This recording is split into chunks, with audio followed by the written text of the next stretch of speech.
In the spring of 2018, my wife and I made a big decision to put in an in-ground pool. This is a story about that. Once I had the pool laid out with marking paint, the pool contractors started digging the hole. Once you start moving dirt, the reality of what you just decided to do really sets in. The decision to put in a pool was one we thought about long and hard. Having kids, living in the country, and the summer heat and humidity of Central Virginia were all factors in the decision. Once the hole was dug, they started assembling steel walls, and I was amazed at how fast these guys worked. The next step was to brace the walls and pour the footings around the edge of the pool. Once the footings were set, they backfilled the pool walls with gravel and got everything to grade for the pool deck. While we still had heavy equipment on site, I shot some elevations and had them cut down the dirt to where I needed it to be for a space that I had designed we would be calling the cantina. A multi-use building with a kitchenette and bar and bathroom, a space where kids could cool off in the AC or where company could stay if they were visiting. They dug the footings for the 20 by 20 building, then I brought in my own concrete contractor I had known since I was a kid, working in the trades, to pour the footings and pour the slab.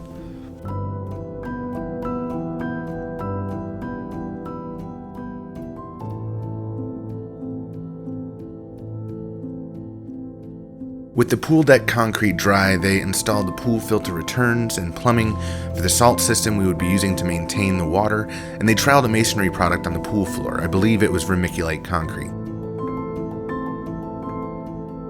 They installed the pool liner, and we trucked in 28,000 gallons of water.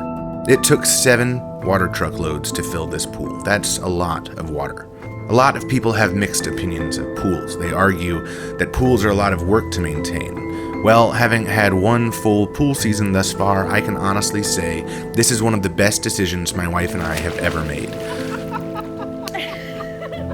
Though along with the pool comes the space around it, and my work was just beginning. My dad came out one day to help me start putting up the walls for the cantina. We ended up standing up 20 feet of wall before the heat got to us that day. Since then, I've been building the walls in place by myself whenever I get the chance.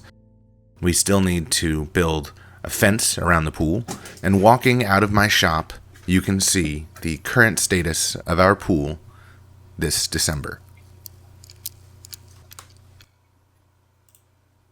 Alright guys, so as you can see, it is now just kind of dreary and gray in December. Not my favorite time of year. Behind me here is what we will be calling the cantina, and this is about as far as I've gotten. I've been trying to get back to this. I actually went and tried to pick up some more studs to finish off the framing so I could sheathe the rest of the walls, but my lumber dealer was out of 2x4, 104, and 5/8. Over here is the pool. I've also been working on a retaining wall. You can see here, which has been pretty back-breaking work. I built a staircase off of the deck right there. That was a lot of work. And that's kind of where I'm at. So I thought this winter, because we can't use the pool and I'm not done with the cantina, and I'm actually going to make a big timber-framed covered patio here in the spring, that I thought we could add some decoration. I thought this Christmas I would give my wife something to put around the pool. A landscape feature. A cedar directional signpost pointing to destinations we hold dear to us.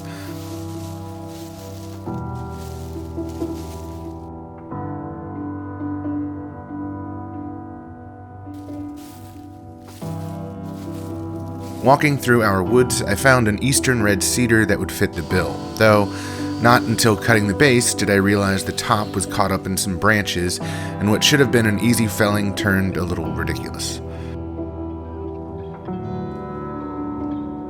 Back in my shop, I grabbed an off-cut red oak timber I had. I get these from my timber framing friend, and they're great for any time you just need a piece of hardwood.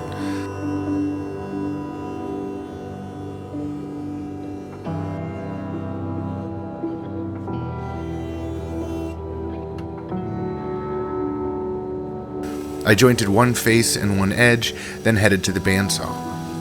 After realizing the blade on my bandsaw was dull, I swapped it out and ripped some strips off at about 5/8 of an inch, then took them to the planer to remove the bandsaw marks.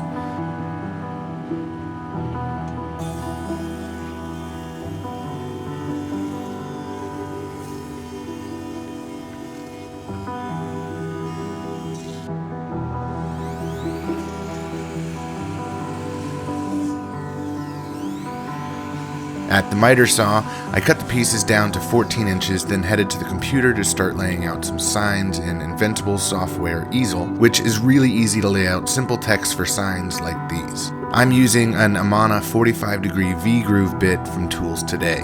It's a replaceable carbide sign making bit and it's sharp. I know this because I cut myself on it.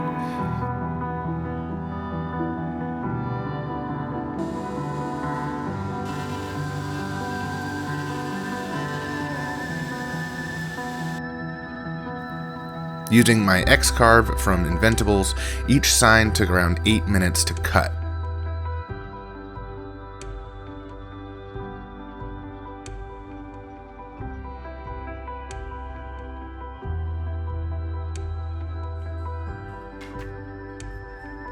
To make the letters stand out more, I sprayed some white primer paint into the lettering and wiped off the excess. To clean up the overspray, I just ran a light pass at the planer, which worked really well. I could have sanded off the overspray, but oak has such an open grain it would have been hard to get all the overspray that had kind of laid into the grain. Red oak isn't as resilient to weather as white oak, so I used some Halcyon marine varnish from Total Boat to help protect the signs from the elements. And if you're interested in any Total Boat products, I'm actually a brand ambassador and you can save 20% off anything at totalboat.com. I'll put the discount code in the description. Not knowing exactly where my wife would want to put the signpost, I decided to make some feet for the post so she could decide where she wanted me to dig a hole in the springtime. Plus, it's been raining for a week and I didn't want to dig in the muck. I cut some oak 2x4s out of that same red oak timber and made simple half-lap joints at the table saw with a sled.